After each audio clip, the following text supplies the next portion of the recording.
축복합니다. 사랑합니다. 축복합니다.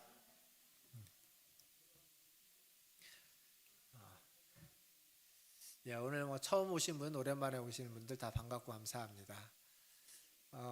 오래전에 저희 아버지가 집을 지었습니다. 땅을 사서, 물론 지금은 그 집을 이제 팔아서 우리 집이 아니지만 그 땅을 사서 집을 지었는데 그때 제가 본 적이 있습니다.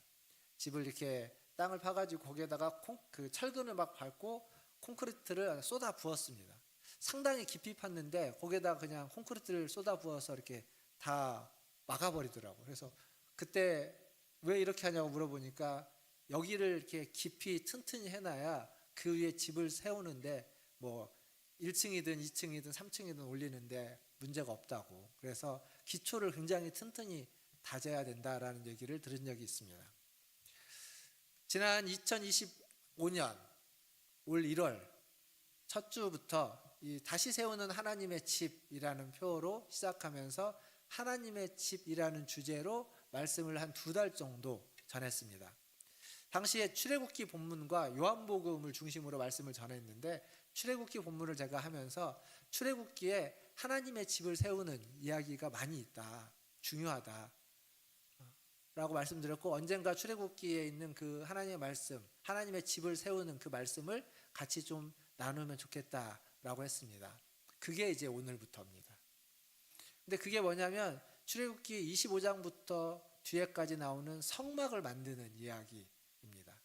그래서 이 출애굽기 말씀을 통해서 하나님의 집에 대해서 다시 한번 좀 생각해보고, 이제는 하나님의 집이라고 하는, 오늘 제 설교 제목은 하나님의 성소지만 하나님의 집인데 하나님의 집이라고 하는 주제를 조금 더 이렇게 깊이 들어가 보려고 합니다. 성경을 보면 하나님을 종종 건축자로 묘사하는 듯 그러한 이야기가 나옵니다. 우리가 잘 아는 것처럼 창세기 1장은 하나님이 세상을 만드셨습니다. 근데 세상을 만들었다라는 말을 굳이 건축자라는 표현을 하면 하나님이 세상을 건축한 건축자다 이렇게 말할 수도 있습니다. 세상의 건축자의 모습이죠. 출애굽기는 처음 시작도 건축 이야기로 시작하고 맨 마지막도 건축 이야기로 끝납니다. 근데 출애굽기 시작에 건축 이야기가 뭐가 있지라고 생각하실 수 있습니다. 출애굽기 1장 11절을 한번 같이 보겠습니다. 1장 11절 같이 읽겠습니다. 시작. 감독들을 그들 위에 두고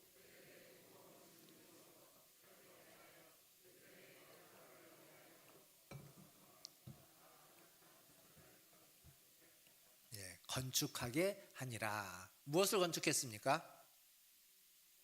국고성 비돔과 람셋. 결국 무슨 얘기냐면 애굽의 왕 이집트 파라오를 위하여 그의 궁전을 짓는 일을 했습니다. 누가요? 이스라엘 민족이. 왜 그랬을까요? 그것은 바로가 노예인 이스라엘 민족의 주인이었기 때문입니다. 그러니까 주인을 위하여 노예로서 그들은 바로의 궁전을 짓고 있었습니다. 하지만 출애굽기의 시작은 그런데 출애굽기의 마지막에 가면 이스라엘 백성은 전혀 다른 걸 짓고 있습니다. 하나님의 전인 성막을 짓고 있죠. 그러니까 애굽 땅에 있다가 애굽에서 출애굽해서 광야로 가서 하나님의 전인 성막, 성전을 짓고 있다는 이야기는 그가 애굽 땅에 있을 그때에는 애굽의 노예, 바로의 종이었지만, 바로를 주인으로 섬겼지만 이제 광야로 와서는 바로가 그들의 주인이 아니고 바로의 노예가 아니라 그들의 주인은 하나님이다라는 걸 건축을 통해서 지금 말해주고 있다라는 겁니다. 이 건축에 대한 이야기가 이제 25장부터 본격적으로 시작합니다. 오늘은 그 큰 뒤에 있는 내용의 서론과 같은 부분이죠. 25장 1절부터 9절까지. 먼저 25장 1절부터 7절까지를 보면 이 성막을 짓는데 어떤 재료가 필요한지를 이야기해 주고 있습니다.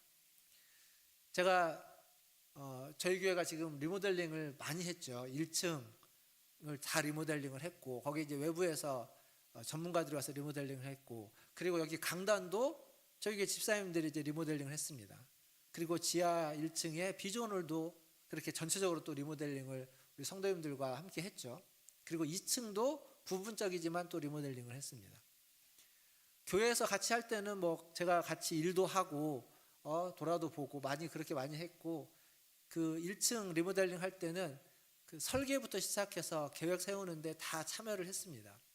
그러면서 보니까 이 건축 리모델링 이런 데는요, 그 재료들이 자재가 무궁무진합니다. 싼 것부터 비싼 것까지 똑같은 재료가 그냥 뭐 몇 배 차이가 아니라 몇십 배 차이 나는 재료도 있습니다. 어떤 재료를 쓰느냐에 따라서 그 결과물은 굉장히 달라지는 것 같습니다. 그러니까 지금 성경이 이야기하고 있는, 오늘 우리가 읽었던 본문은 그 성막을 짓는 데 있어서 그 재료를 이야기해 주고 있습니다. 오늘 읽은 본문에는 7가지, 뭐 좀 자세히 나누면 8가지 정도의 재료가 나오는데, 여러분 주보에 보시면 주보 안에 설교 노트라는 곳에 제가 그것을 2가지, 3가지, 2가지 이렇게 나눠 가지고 적어 놨습니다. 그걸 한번 펼쳐서 보시면서, 어떤 재료가 있냐면 첫 번째는 3절에 나오는데 금과 은과 놋이라는 재료, 광물이죠, 광물. 근데 엄밀히 말하면 놋은 우리가 알고 있는 놋이 아니라 구리입니다. 구리. 그러니까 금과 은과 구리라는 광물을 재료로 필요로 합니다. 그리고 두 번째는 청색, 자색, 홍색, 실이라고 되어 있죠. 실. 여기도 제가 그렇게 적어놨는데 여기는 그렇게 안 적어놨네요. 홍색, 청색, 자색, 홍색 등의 염료라고 적어놨네요. 정확히. 여러분 가지고 있는 성경, 아까 말씀 봉독할 때 펴놓으신 거 있으면 한번 보시면 청색, 자색, 홍색, 실이라고 되어져 있는데 그 실이라는 글자가 조금 작게 쓰여져 있을 겁니다. 한번 절 보지 마시고 앞에 있는 성경을 한번 확인해 보세요. 청색, 자색, 홍색, 실, 작게 적혀져 있는지. 작게 적혀져 있죠. 조금 작게 적혀져 있지 않은 성경이 있다면 그 성경은 약간 문제가 있습니다. 왜냐하면 대한성서공회에서 성경을 펴낼 때 그걸 좀 작게 해놨습니다. 작게 한 이유는 뭐냐면 실이라는 말이 성경에 없습니다. 히브리어 원어에 없어요. 근데 이걸 번역하는 사람이 이 염료를 가지고 실을 염색했을 거다라고 해서 아예 실이라는 단어를 적어놨습니다. 근데 뒤에 가면 가는 배, 실이라고 또 해요. 그 또 실도 또 작게 되어져 있습니다. 그것도 또 실이 아니에요. 그러니까 이건 뭐냐면 청색, 자색, 홍색의 색깔을 내는 염료를 의미합니다. 염료. 그리고 가는 배는 우리가 얘기하면 그 실이 아니라 아예 모시적상 같은 그러한 어떤 원단을 이야기합니다. 그러니까 조금 달라요. 성경이 원래하고. 결국 이제 두 번째는 염료를 준비하고 세 번째는 모시 같은 그런 얇은 그러한 천을 준비했다라는 거예요. 준비물이에요. 이게 재료입니다. 재료. 그리고 네 번째는 뭐냐면 염소와 순양, 해달의 가죽입니다. 근데 성경에는 또 염소의 털이라고 되어 있습니다. 털. 그런데 그 털이라는 글씨도 작은 글씨로 쓰여져 있을 거예요. 그러니까 그걸 빼면 염소와 해달 그리고 순양의 가죽입니다. 그리고 다섯 번째 준비물이 조각목이라고 되어 있습니다. 조각목. 조각목이 뭘까요? 조각목. 조각조각 나눠져 있는 나무들을 의미할까요?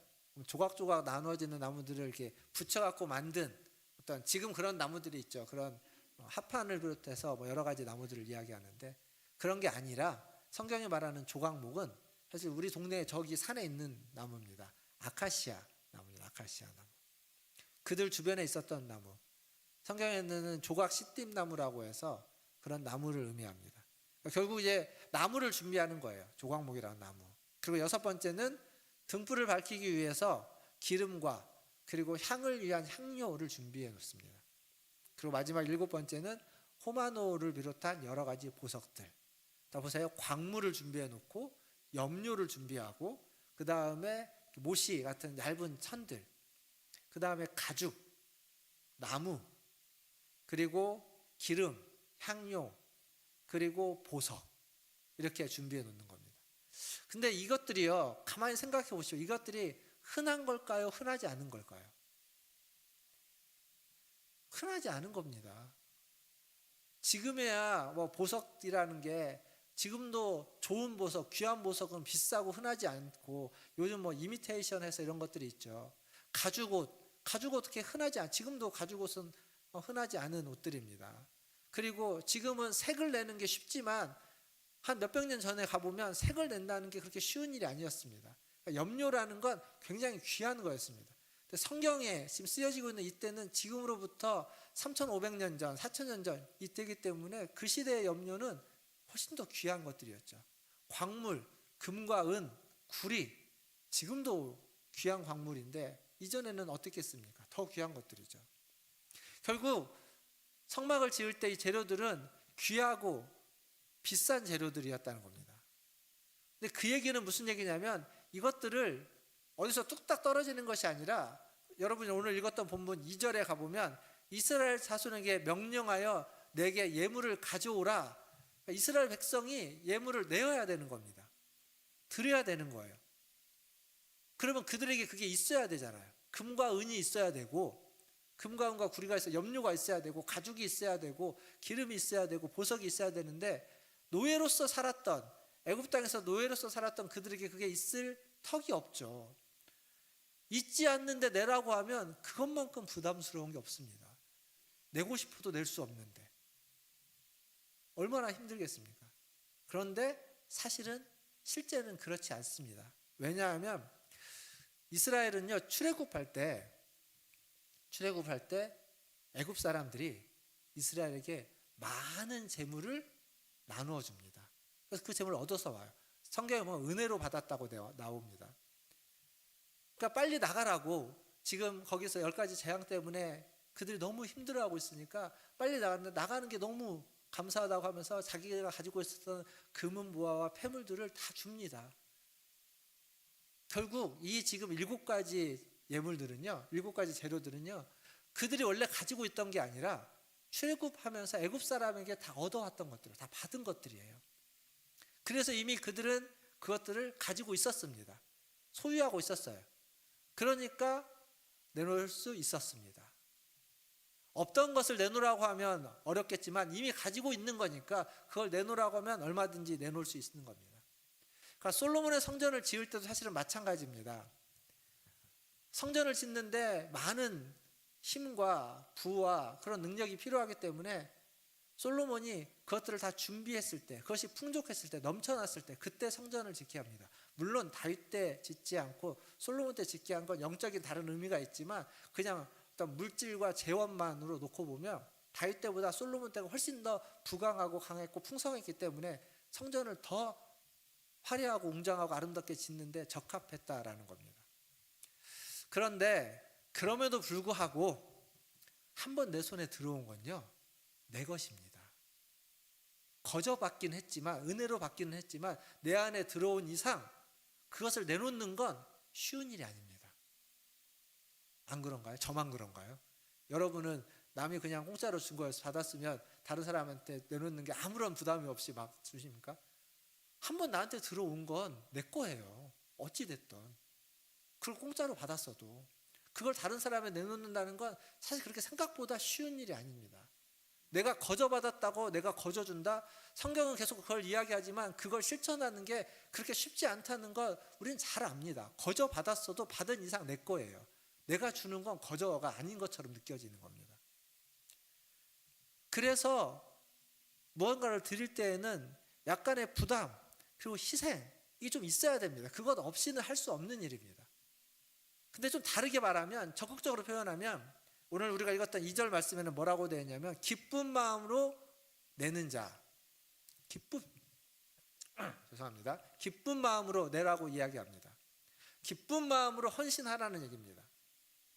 다른 말로 바꾸면 하나님의 말씀, 예물을 드리라고 하는 말씀에 순종하라, 자원하는 마음으로 순종하라 라는 이야기를 하고 있습니다.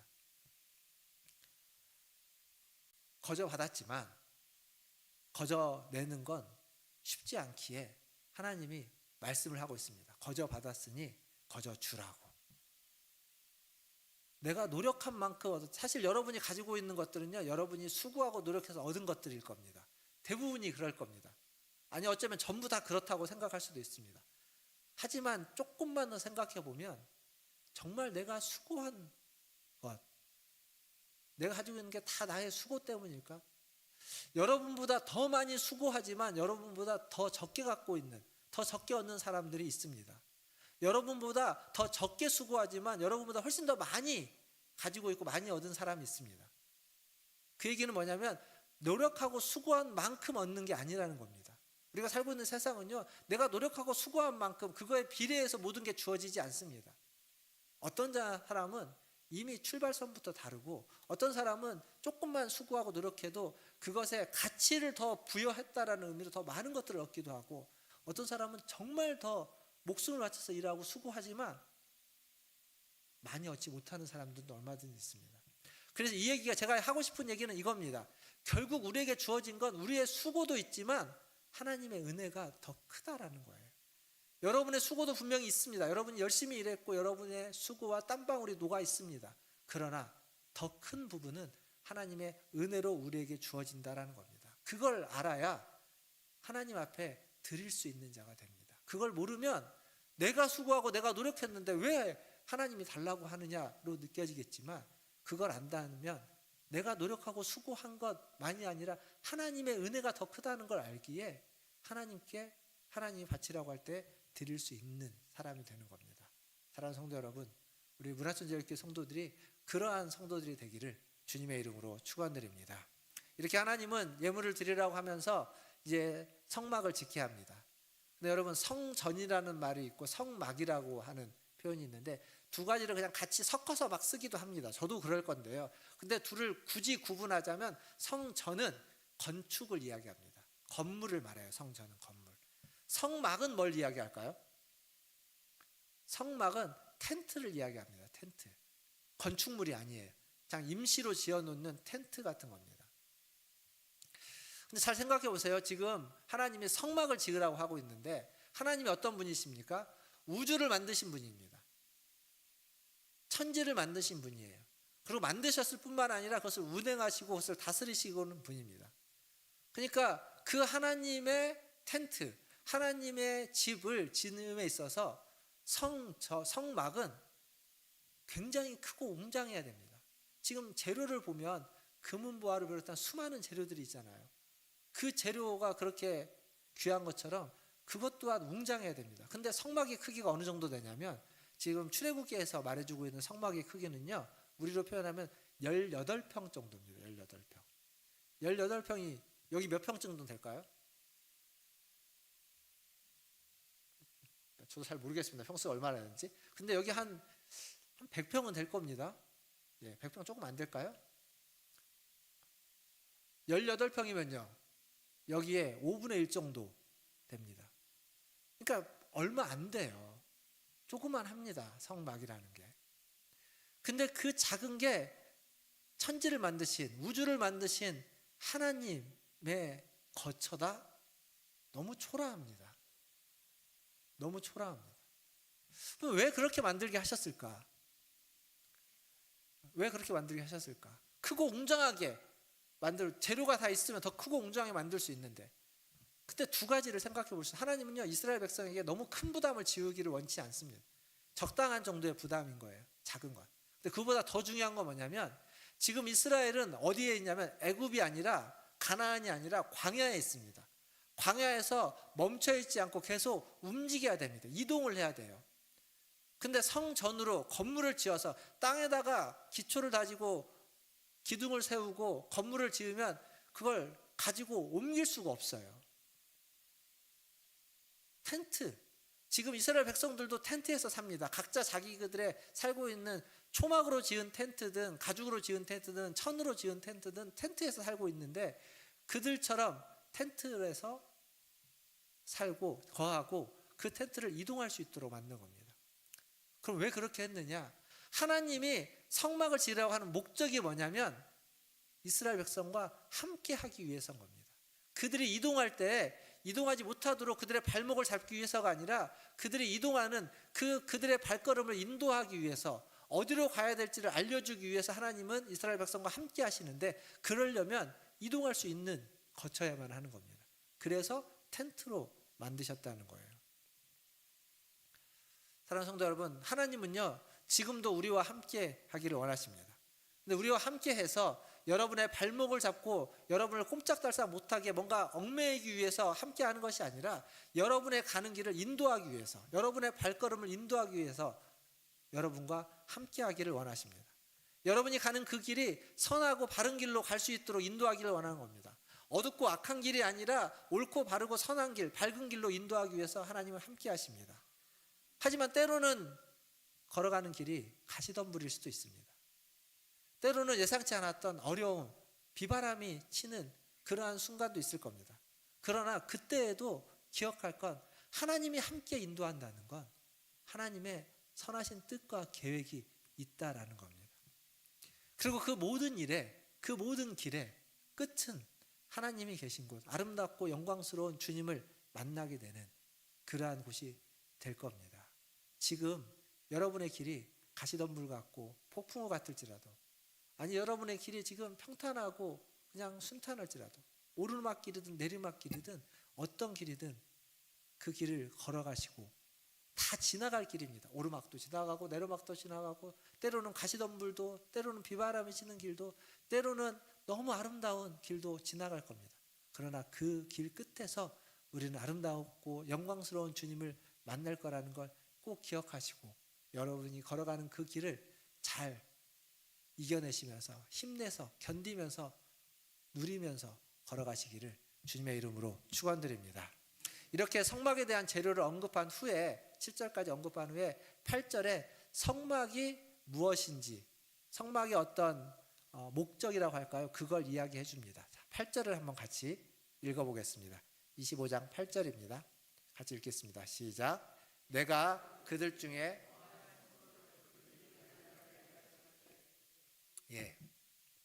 내가 그들 중에 거할 성소를 그들이 나를 위하여 짓되, 성막을 짓는다고 하는데 여기 뭐라고 되어 있냐면 성소라고 되어 있습니다. 자, 성막이라고 하는 이 이름은요, 아까 성막과 성전도 막 혼용해서 쓴다고 했는데 더 다른 혼용해서 쓰는 표현들이 성경에 많습니다. 성막, 장막이라는 표현 씁니다. 그리고 회막, 그리고 성소, 또 거처라는 말도 씁니다. 이게 지금 다 성막, 성전을 의미한다고 생각하면 됩니다. 근데 각각의 단어가 가지고 있는 고유한 어떤 강조점은 있습니다. 회막이라는 말은 하나님과 만나는 장소라고 하는 것을 강조할 때 회막이라는 단어를 써서 설명합니다. 그리고 하나님의 임재를 강조할 때, 하나님이 거기에 계신다라고 할 때는 거처라는 말을 씁니다. 하나님의 거처, 하나님 거기에 기거하신다라는 의미로서. 그리고 성소라는 말을 쓸 때는 하나님의 거룩함을 강조하기 위해서, 그 성막이 거룩하다라고 하는 걸 강조할 때는 성소라는 말을 쓰기도 합니다. 조금씩 달라요. 그렇게 해놓고 8절 아까 다시 보면 8절에 뭐라고 되어 있냐면 내가 그들 중에, 너희 중에 거할 성소라고 했습니다. 그러니까 하나님의 거룩함을 강조하고 있어요. 근데 여기에 거할 성소라는 얘기는 거처할 성소라는 의미입니다. 거처할. 그럼 거처라는 의미도 또 담겨져 있는 거예요. 그러니까 하나님의 임재와 하나님의 거룩함을 강조하는 곳으로 지금 성막을 명명해 주고 있습니다. 아까 제가 거할, 거처를 이야기할 때 거한다, 거주한다라고 했죠. 하나님의 임재를 강조한다고 했습니다. 근데 이 임재라는 표현은요, 두 가지예요. 하나님이 지금 이 예배 가운데 임재에 계십니다. 믿으십니까? 이럴 때는 아멘을 크게 하셔야죠. 다시 한번 하겠습니다. 하나님이 지금 이 예배 가운데 임재에 계십니다. 믿으십니까? 역시 크게 하실 수 있군요. 근데 예배가 끝나면 어떻게 됩니까? 지금 예배 가운데 임재에 계십니다. 예배가 끝나면 어떻게 될까요? 가시죠. 예배 가운데 임재에 계시니까, 예배 가운데 임재에 계시니까 예배가 없으면 임재에 계시지 않는 겁니다. 그러니까 예배 중에 어떤 일 가운데, 어떤 순간 가운데 하나님이 특별하게 임재해 계시는 것들, 임재는 그런 의미가 있습니다. 그러나 하나님이 여러분을 떠나십니까? 안 떠나십니까? 안 떠나시죠. 예배 가운데 임재하시는 하나님은 떠난다고 표현할 수 있지만 여러분 안에 임재해 계신, 여러분과 함께 하시는 하나님은 떠나시지 않습니다. 그러니까 임재라는 말은 그 두 가지가 다 있어요. 잠시 임시적으로 머무는 것과 영원히 함께 거하는 것. 이 거처라는 말은, 이 성막을 이야기할 때 이 거처라는 건 잠시 머무르는 것을 의미하는 것이 아니라 계속 함께 기거한다라는 의미입니다. 그래서 거할 성소, 거처할 성소는 잠시 하나님이 계시는 곳이 아니라 하나님이 계속 지속적으로 영원히 함께하는 거룩한 곳이라는 의미를 갖고 있다는 거예요. 하나님은요, 자기 백성들과 계속 지속적으로 함께 거하기를 원하십니다. 그게 성막이라고 하는 곳입니다. 근데 그것이 이제 신약에 가보면 예수님이 새로운 성막에 대한 이야기를 하십니다. 성막을 새롭게 지으십니다. 자, 요한복음 1장 14절을 한번 보겠습니다. 새로운 성막에 대한 이야기. 자, 같이 읽겠습니다. 시작. 말씀이 육신이 되어 우리 가운데 거하심에 우리가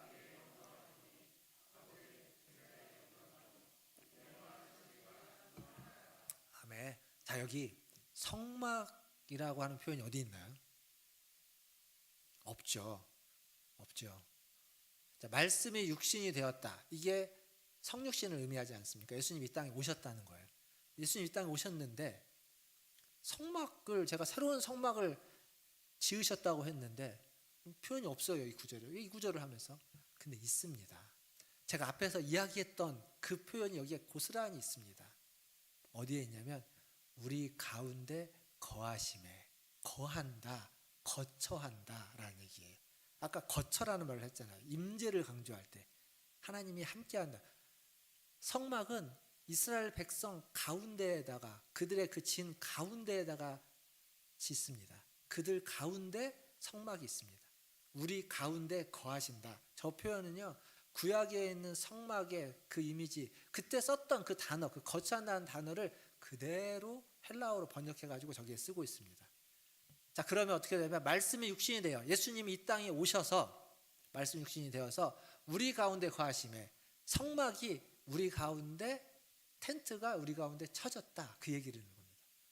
그 텐트가 뭘 의미하냐면 말씀이 육신이 되신 예수님을 의미하는 겁니다. 그러니까 예수님이 성막 자체라는 거예요. 그런데 이 예수님이요, 육신으로 계시면서 이 성막을 의미하는, 집을 의미하는 얘기를 종종 합니다. 여러 번 해요.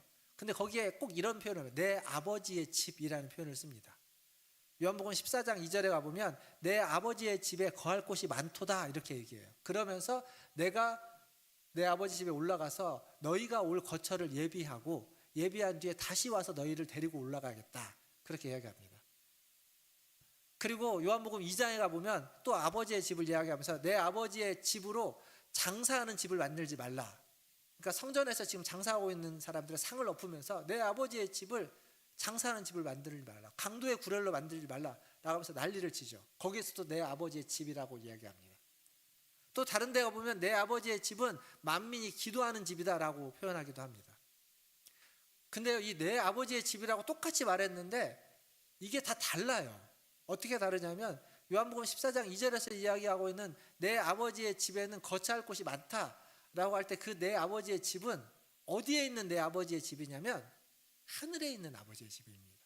그러니까 예수님이 죽고 부활해서 하늘에 올라가서 거처를 예비한 다음에 내려와서 우리를 데리고 다시 올라가겠다는 거예요. 하늘에 있는 내 아버지의 집을 이야기합니다. 하늘에 있는 성막, 성전을 이야기하는 거예요. 그런데 내 아버지의 집을 너희가 장사하는 집으로 만드느냐, 강도의 구렬로 만드느냐라고 할 때 그 내 아버지의 집은 지금 지상에 있는 성전을 의미합니다. 하늘의 성전이 아니라 땅에 있는 성전을 의미합니다. 내 아버지의 집은 만민이 기도하는 집이다라고 할 때도 그것도 땅에 있는 성전을 의미하고 있습니다. 같은 단어를 했는데 두 가지 전혀 다른 곳을 이야기하고 있어요. 근데 이 집에 대해 이야기할 때 예수님이 그 요한복음 14장이 이제 고별 설교라고 하는 건데 그 뒷부분에 가면 또 다른 이야기를 하나 더 합니다. 거기도 한번 말씀을 보겠습니다. 14장 23절입니다. 약간 좀 성경 공부하는 듯한데 그래도 좀 잘 따라와 주시고 14장 23절 같이 읽겠습니다. 시작. 예수께서 대답하여 이르시되 사람이 나를 사랑하면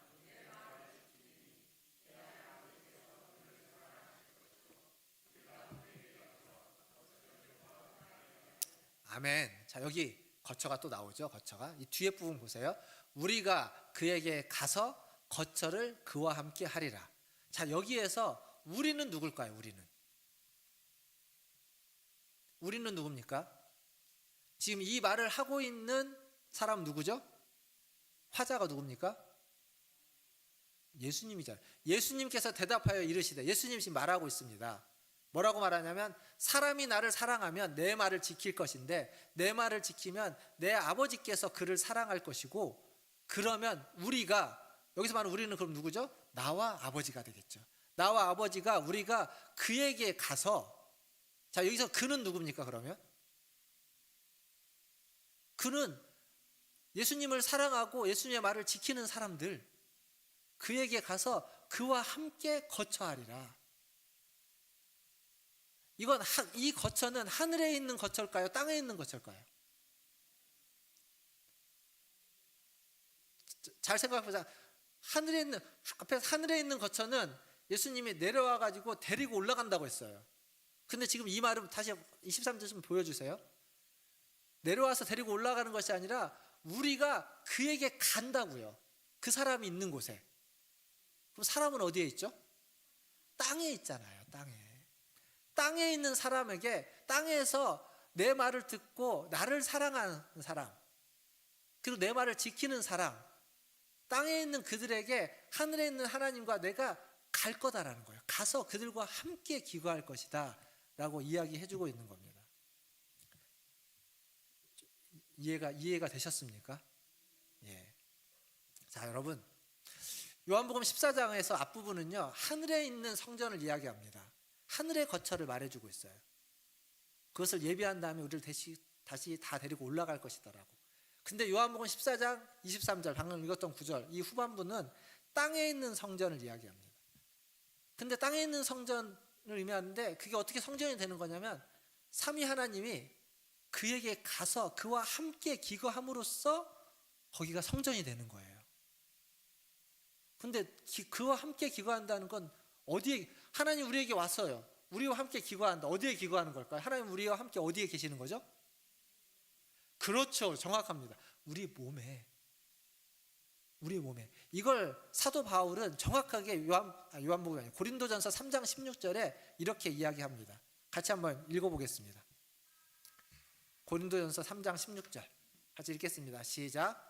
너희는 너희가 하나님의 성전인 것과 하나님의 성령이 너희 안에 계시는 것을 알지 못하느냐. 아멘.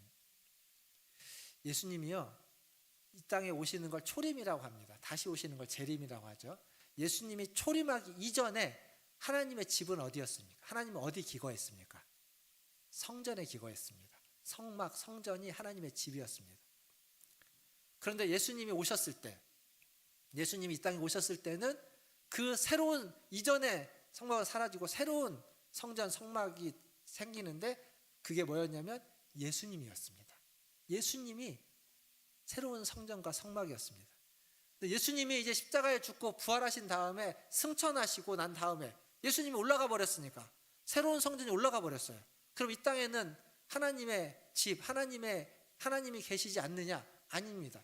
예수님 올라가신 다음에는 어디가 하나님의 집이 되는 거죠?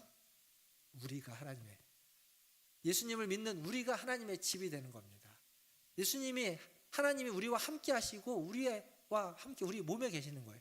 그걸 제가 지금 하나님의 집이라는 표현을 써서 이렇게 설명했는데, 다른 표현을 쓰면은, 우리 지난번에 소그룹 성역 공부할 때 3주째 주제가 뭐였냐면 성령이었습니다. 성령의 내주하심.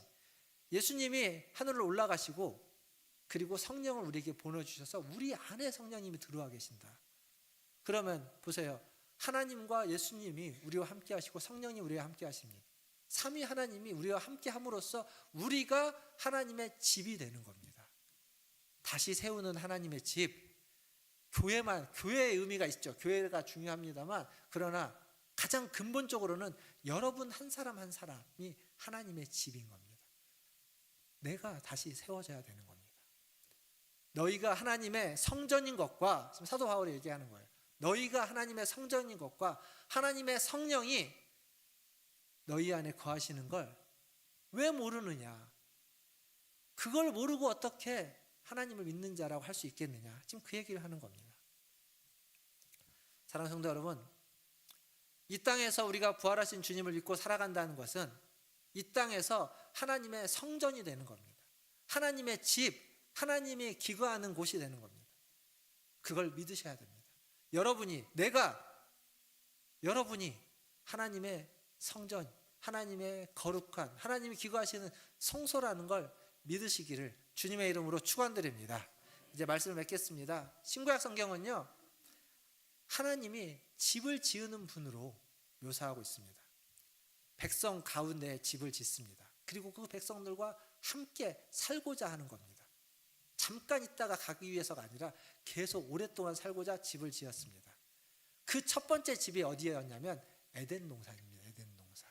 근데 거기에서 사람이 죄를 짓고 에덴 동산에서 쫓겨나 버리게 되죠. 그래서 하나님이 없는 곳으로 쫓겨나 버리게 되는 겁니다. 근데 그 죄인들을 향해서 하나님은 다시 찾아오십니다. 그래서 성막을 지어주십니다. 성막. 출애굽기 25장부터 지게 된 이 성막은 다시 하나님이 내가 너희와 함께 하겠다, 함께 한다라는 걸 그냥 말로만이 아니라 보여주는 것으로, 눈앞에 보이는 것으로, 텐트로 만들어 놓은 겁니다. 함께 하겠다라는 거예요. 성막을 지으셨습니다. 구약이 지나고 신약이 되니까 이제 그 성막이 예수 그리스도로 대체하게 됐고, 그리고 예수 그리스도가 죽고 부활하신 뒤에는, 그리고 하늘로 올라가신 뒤에는 그 성막이 우리로 대치되어져 있습니다.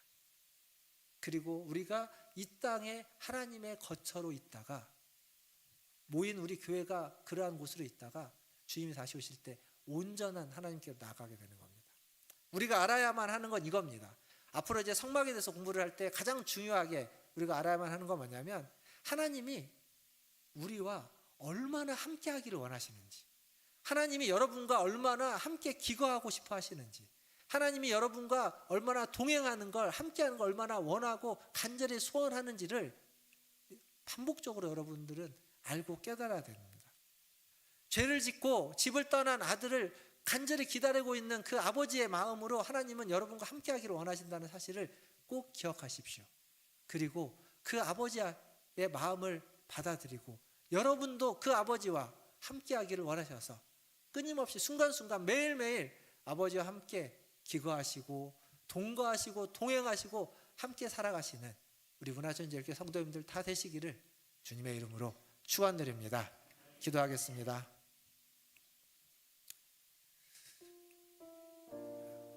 성경은 끊임없이 이야기합니다.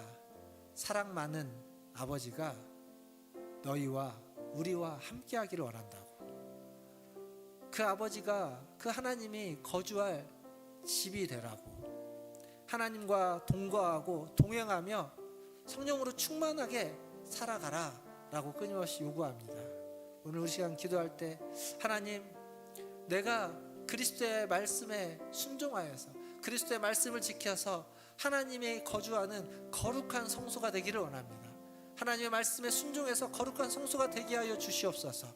그래서 하나님과 동거하고 하나님과 동행하며 하나님으로 충만한, 성령으로 충만한 삶을 살게 하여 주시옵소서. 우리 이렇게 간절히 기도하며 나아가겠습니다. 함께 기도하겠습니다.